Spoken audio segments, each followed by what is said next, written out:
नमस्कार साथियों, daily current affair show में आप सभी का बहुत बहुत स्वागत है। आज 3 सितंबर 2025 की तारीख है। आज का करंट अफेयर और उसका स्टैटिक जीके इस वीडियो क्लास में हम लोग पढ़ेंगे। आइए जल्दी से शुरू करते हैं। पहला करंट अफेयर है, भारतीय सेना ने युद्ध कौशल 3.0 अभ्यास का आयोजन कहाँ किया? हमारे इंडियन आर्मी ने अभी हाल ही में युद्ध कौशल 3.0 एक सैन्य अभ्यास किया है। बहुक्षेत्रीय सैन्य अभ्यास है साथियों, अरुणाचल प्रदेश में हुआ है। उत्तर हमारा ए होगा। अरुणाचल प्रदेश में भी कहाँ? तो अरुणाचल प्रदेश में कामेंग डिस्ट्रिक्ट में, कामेंग क्षेत्र अरुणाचल प्रदेश में हुआ है। यह बहुक्षेत्रीय अभ्यास है साथियों। अरुणाचल प्रदेश हिमालय का पूर्वी हिमालय क्षेत्र है, तो पूर्वी हिमालय में अरुणाचल प्रदेश में कामेंग में भारतीय सेना का युद्ध कौशल 3.0 सैन्य अभ्यास आयोजित हुआ। तो अरुणाचल प्रदेश का स्टेटिक जीके थोड़ा सा देख लीजिएगा। इसकी राजधानी है ईटानगर और यहाँ के मुख्यमंत्री हैं, अरुणाचल प्रदेश के मुख्यमंत्री हैं पेमा खांडू। पेमा खांडू अरुणाचल प्रदेश के मुख्यमंत्री हैं। दूसरा करंट अफेयर है, ग्रीन मोबिलिटी के क्षेत्र में तेजी से उभरकर भारत का 5वां सर्वाधिक ई बस चलाने वाला राज्य उड़ीसा हो गया। तो शीर्ष राज्य कौन सा है? तो देखिएगा साथियों, करंट में ये डाटा आया है कि उड़ीसा हमारे भारत का 5वां सर्वाधिक ई बस चलाने वाला राज्य हो गया। ई बस मतलब इलेक्ट्रिक बस। क्यों इलेक्ट्रिक बस चलता है? तो ग्रीन मोबिलिटी को बढ़ावा देने के लिए। ग्रीन मोबिलिटी को बढ़ावा देने के लिए इलेक्ट्रिक बस चलता है। सबसे ज्यादा शीर्ष अगर बात किया जाए तो दिल्ली में सबसे ज्यादा ई बसें चलती हैं। उत्तर हमारा हो जाएगा दिल्ली। लेकिन करंट का जो डाटा आया है, उड़ीसा ने कुछ राज्यों को पछाड़ करके 5वां स्थान प्राप्त कर लिया है। भारत में 5वां सबसे ज्यादा ई बस उड़ीसा में चलता है। कुछ और डाटा देख लीजिएगा। दिल्ली साथियों प्रथम पर है सबसे ज्यादा ई बस चलाने में, तो द्वितीय है महाराष्ट्र और तृतीय पर है कर्नाटक और चौथे पर है उत्तर प्रदेश। तो ये यूपी स्पेशल में आप याद रखिएगा। उत्तर प्रदेश में चौथा सबसे ज्यादा, भारत का चौथा सर्वाधिक ई बस उत्तर प्रदेश में चलता है। अगर आज के डेट में हम बात करें कितनी ई बसें हमारे भारत में चलती हैं, तो आज के डेट तक 14,329 ई बसें हमारे भारत में चलती हैं। ई बस मतलब इलेक्ट्रिक बस, ग्रीन मोबिलिटी को बढ़ावा देने के लिए। तीसरा करंट अफेयर पूछा गया है, यूडीआईएसआई प्लस 2024-25 रिपोर्ट के अनुसार भारत में स्कूली शिक्षकों की संख्या कितनी हो गई? उत्तर हो जाएगा 1 करोड़। 1 करोड़। यूडीआईएसई साथियों, यह यूडाएस है। यूडीआईएसई शिक्षा मंत्रालय का एक पोर्टल है। शिक्षा मंत्रालय का पोर्टल यूडाइस, और यह इसने अपना रिपोर्ट एक जारी किया कि पूरे देश में 1 करोड़ शिक्षक हो गए हैं जो स्कूली शिक्षक हैं। और ये निजी और सरकारी दोनों शिक्षकों का आंकड़ा है साथियों। 1 करोड़। वृद्धि कितनी हुई अगर ग्रोथ पूछे तो इस वर्ष 6.7% की ग्रोथ हुई, यानी कि टीचर 6.7% नए बने हैं। पूरे देश में वर्तमान में 1 करोड़ शिक्षक हो गए हैं। किसका रिपोर्ट है? यूडाइस प्लस का रिपोर्ट है। तो यूडाइस क्या है देखिएगा, इसका फुल फॉर्म है unified district information for education. UDISE का फुल फॉर्म है साथियों। अभी पीसीएस या आरओ के एग्जाम में ये क्वेश्चन आया था कि यूडाइस जो है वो किस विभाग से संबंधित है, तो शिक्षा विभाग से संबंधित है। अगर आपको सरल शब्दों में समझाना चाहें तो यूडाइस आप याद रखिएगा। यूडाइस के बारे में आप याद रखिएगा साथियों, जैसे हर व्यक्ति का अपना आधार कार्ड है, हर एक स्टूडेंट का अपार आईडी कार्ड है, वैसे ही हर स्कूल का एक यूडाइस कोड होता है। हर स्कूल का एक यूनिक आईडी नंबर होता है, चाहे वो सरकारी हो चाहे प्राइवेट हो। उस unique ID number, UDISE number से उस स्कूल की पहचान की जाती है। सरकार के पास, शिक्षा मंत्रालय के पास उसका डाटा रहता है उस विद्यालय का।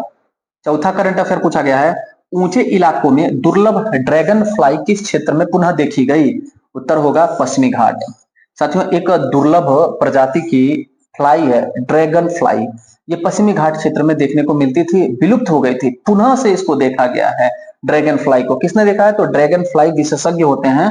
ड्रैगन फ्लाई विशेषज्ञ जिनको कहा जाता है ओडोनाटोलॉजिस्ट। ओडोनाटोलॉजिस्ट मतलब कि ड्रैगन फ्लाई विशेषज्ञ हैं। इन्होंने पश्चिमी घाट के क्षेत्र में इनको देखा है। अच्छा पूछे नाम, इसका वैज्ञानिक नाम क्या है जो अभी हाल ही में देखा गया पश्चिमी घाट में ड्रैगन फ्लाई? इसका वैज्ञानिक नाम है क्रोकोथेमिस एरिथ्रिया। क्रोकोथेमिस एरिथ्रिया इसका नाम है ड्रैगन फ्लाई का, जो पश्चिमी घाट क्षेत्र में देखा गया। कुछ बातें याद रखिएगा साथियों। ये हमारे प्रायद्वीपीय भारत का मैप आपको दिख रहा है। प्रायद्वीपीय भारत में इस साइड में अगर आप जाएंगे तो अरब सागर है। अरब सागर पश्चिम की तरफ है, पश्चिम की तरफ अरब सागर और पूर्व की तरफ बंगाल की खाड़ी। बंगाल की खाड़ी, पूर्व की तरफ बंगाल की खाड़ी में यहाँ खंडित कई रूपों में साथियों, यहाँ पर पूर्वी घाट है। पूर्वी घाट, पूर्वी घाट। और ये पूर्वी घाट में उत्तर की तरफ अगर जाएंगे तो उत्तरी सरकार तट है। उत्तरी सरकार तट इसको बोला जाता है, उत्तरी सरकार तट उड़ीसा का तट। उसके बाद यहाँ से यहाँ तक साथियों पूर्वी घाट का जो दक्षिणी क्षेत्र है इसको कोरोमंडल तट बोला जाता है, कोरोमंडल तट बोला जाता है। और अगर इस दिशा में आएंगे तो इसको पश्चिमी घाट बोला जाता है, जो एकदम सीधी रेखा में है और इससे ज्यादा ऊंचाई पर यह है साथियों, पश्चिमी घाट। पश्चिमी घाट इसका अन्य नाम कई बार परीक्षाओं में पूछा है, पश्चिमी घाट का अन्य नाम है सह्याद्री। पश्चिमी घाट का अन्य नाम है सह्याद्री पर्वत।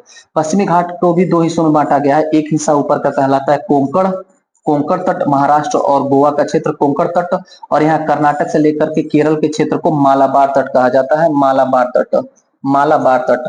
तो पश्चिमी घाट या सह्याद्री बराबर कोंकण प्लस मालाबार, यानी कि Konkan plus Malabar equal to पश्चिमी घाट या सह्याद्री, और वहीं पर उत्तरी सरकार plus Coromandel is equal to पूर्वी घाट। इतनी बात याद रखिएगा। इसमें भी अगर पूछे कि दोनों पश्चिमी घाट और पूर्वी घाट में सर्वाधिक जैव विविधता कहां पर है, तो पश्चिमी घाट में सर्वाधिक जैव विविधता है, और उसमें भी केरल में यहाँ पर शांत घाटी स्थित है, जहां पर हॉट स्पॉट क्षेत्र है, जैव विविधता का हॉट स्पॉट क्षेत्र है। पांचवा प्रश्न पूछा गया है, इंदौर में आयोजित वित्तीय समावेशन कार्यक्रम में आरबीआई के गवर्नर संजय मल्होत्रा ने घोषणा की, क्या बात सत्य है? यह कथन पूछा गया है।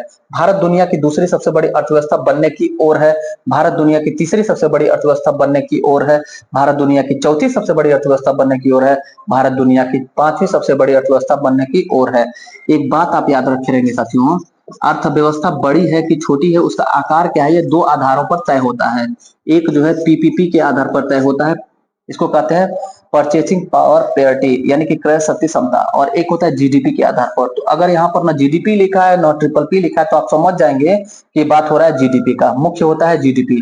तो हमारे भारत की अर्थव्यवस्था वर्तमान में जीडीपी के आधार पर चौथी है और ट्रिपल पी के आधार पर वर्तमान में तीसरी है। अभी अनुमान है कि हमारी भारत की अर्थव्यवस्था ट्रिपल पी के आधार पर दूसरी हो जाएगी। और यहाँ पर इंदौर में ये वित्तीय समावेशन कार्यक्रम में आरबीआई के वर्तमान गवर्नर संजय मल्होत्रा साहब ने कहा है कि हमारे भारत की दुनिया की दूसरी सबसे बड़ी अर्थव्यवस्था नए साथियों जीडीपी के आधार पर जो चौथी है वो तीसरी सबसे बड़ी अर्थव्यवस्था बन जाएगी। देखिएगा उत्तर यहाँ पर और डिटेल, भारत दुनिया की तीसरी सबसे बड़ी अर्थव्यवस्था बन जाएगी, संजय मल्होत्रा आरबीआई के गवर्नर ने कहा। कहां पर? इंदौर में। क्या हो रहा था यहाँ पर? तो वित्तीय समावेशन कार्यक्रम हो रहा था। देखिएगा वर्तमान में जीडीपी के आधार पर हमारे भारत की अर्थव्यवस्था चौथी है, कितनी हो जाएगी, यानी एक पायदान और खसक करके टॉप पर आ जाएगी, तीसरे रैंक पर आ जाएगी। अगर वही पीपीपी के आधार पर बात करें, परचेसिंग पावर पेरिटी के आधार पर, तो वर्तमान में भारत की अर्थव्यवस्था ट्रिपल पी के आधार पर तीसरी है, जो जल्द ही दूसरी हो जाएगी। इसको हम लोग करंट अफेयर में पढ़े थे साथियों। छठा करंट अफेयर पूछा गया है, अगस्त 2025 में आरबीआई रिपोर्ट के अनुसार निजी क्षेत्र में पूंजीगत व्यय कितने प्रतिशत रहा है? उत्तर होगा 21.5%। निजी क्षेत्र में यानी कि प्राइवेट क्षेत्र में जो पूंजीगत व्यय हुआ 21.5% हमारे देश में हुआ। अगर पूंजी देखा जाए तो 2.67 लाख करोड़ रुपए हुआ, 2.67 लाख करोड़ रुपए का पूंजीगत व्यय हुआ निजी क्षेत्र में। जो परसेंटेज में ग्रोथ देखा जाए तो 21.5% होता है। थोड़ा यहाँ पर आप कुछ शब्दावली इकोनॉमी का समझिएगा साथियों।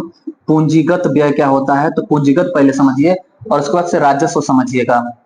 एक होता है, मान लीजिए कोई पैसा लेकर के गया किसी बिल्डिंग को बना दिया, जैसे एक रेलवे स्टेशन बन गया, रेलवे स्टेशन बन गया, तो रेलवे स्टेशन जो है वो एक पूंजी है, और अगर सरकार इसको बना रही है तो यह पूंजीगत व्यय में आ जाएगा, और इससे जो प्राप्त होगा वो राजस्व प्राप्त होगा। तो राजस्व क्या होता है? वो डायरेक्ट कैश होता है। जो पैसा प्राप्त होता है उसको रेवेन्यू कहा जाता है, पैसा जो प्राप्त होता है उसको राजस्व कहा जाता है, और जो बिल्डिंग अगर बन रहा है तो उसको पूंजीगत व्यय कहा जाएगा, और बिल्डिंग अगर मिल रहा है तो उसको पूंजीगत आय कहा जाएगा। जैसे मान लीजिए अगर आपसे पूछे कि जो कर से पैसा प्राप्त होता है, टैक्स से पैसा प्राप्त होता है, वो सरकार का क्या है, पूंजीगत आय है कि राजस्व आय है? वो साथियों राजस्व आय हो जाएगा। और अगर हिंदुस्तान एरोनॉटिक्स लिमिटेड ने एक जहाज बना करके दे दिया हमारी सरकार को, तो वह पूंजीगत आय हो जाएगा। भारत सरकार ने एक एम्स बना करके दे दिया तो वो भारत सरकार का पूंजीगत व्यय हो जाएगा। भारत सरकार ने पीएम किसान के तहत किसानों के खाते में इतने पैसे डाले तो सरकार का राजस्व व्यय हो जाएगा। भारत सरकार को टैक्स के रूप में इतना पैसा मिला तो वो हमारे साथियों राजस्व आय हो जाएगा। बात समझ में नहीं आएगी तो रिवर्स करके एक बार समझ लीजिएगा, फिर से हम बताने की कोशिश करते हैं। राजस्व का मतलब हो गया डायरेक्ट कैश, और पूंजीगत मतलब कि बिल्डिंग वगैरह कोई इंफ्रास्ट्रक्चर डेवलपमेंट हो, और पूंजीगत व्यय भी होता है। सरकार अगर पैसा दे करके रेलवे स्टेशन बना रही है तो पूंजीगत व्यय हो गया। अगर किसी संस्थान ने बना करके सरकार को दे दिया तो वो पूंजीगत आय हो गया। अगर सरकार टैक्स वसूल रही है साथियों, तो सरकार जो टैक्स वसूल रही है तो वो राजस्व आय हो गया। सरकार किसी योजना में डायरेक्ट किसानों के खाते में या जो भी लाभार्थी उनके खाते में पैसे डाल रही है, तो वो सरकार का राजस्व व्यय हो गया। सातवां प्रश्न है, भारत सरकार ने वित्तीय क्षेत्र में उदारीकरण करते हुए बीमा क्षेत्र में एफडीआई की कितने प्रतिशत अनुमति दी? उत्तर हो जाएगा 100%। बीमा सेक्टर में, इंश्योरेंस सेक्टर में एफडीआई 100% अनुमति सरकार ने दे दी है। वित्तीय क्षेत्र में उदारीकरण किया है, लिबरलाइजेशन किया है क्या? समझिएगा बात को, कंसेप्ट को। पहले तो रट्टा मार लीजिएगा कि भारत सरकार ने वित्तीय क्षेत्र में उदारीकरण करते हुए बीमा क्षेत्र में एफडीआई कितने प्रतिशत कर दिया? 100%। FDI, FDI foreign direct investment इसको बोलते हैं, प्रत्यक्ष विदेशी निवेश। प्रत्यक्ष विदेशी निवेश, किसी भी देश का विकास तभी हो सकता है जब उस देश में निवेश प्राप्त हो। तो हमारा भारत विकासशील देश है, अगर हमारे भारत में विदेशों से अगर प्राइवेट कंपनियां इन्वेस्टमेंट कर रही है, पैसा इन्वेस्ट कर रही है, तभी हमारा ग्रोथ संभावित है। तो वो कब करेंगे? जब उनको कुछ रियायत दिया जाएगा, जब उनका उदारीकरण किया जाएगा, लाइसेंस प्रणाली लचीला किया जाएगा।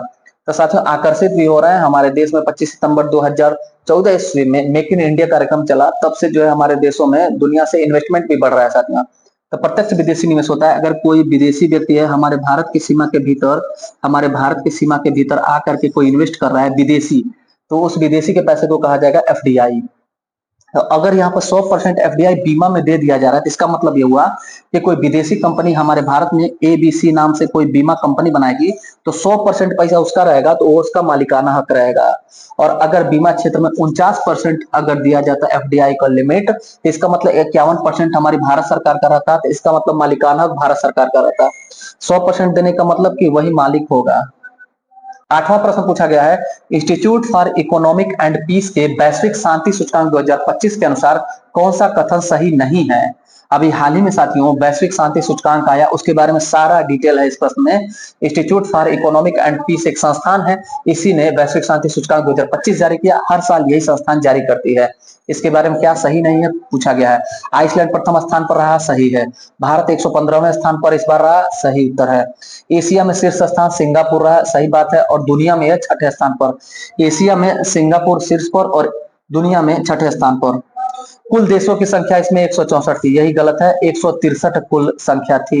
163, तो हमारा उत्तर हो जाएगा डी वाला साथियों। यहाँ पर हम उत्तर चेक कर लेते हैं।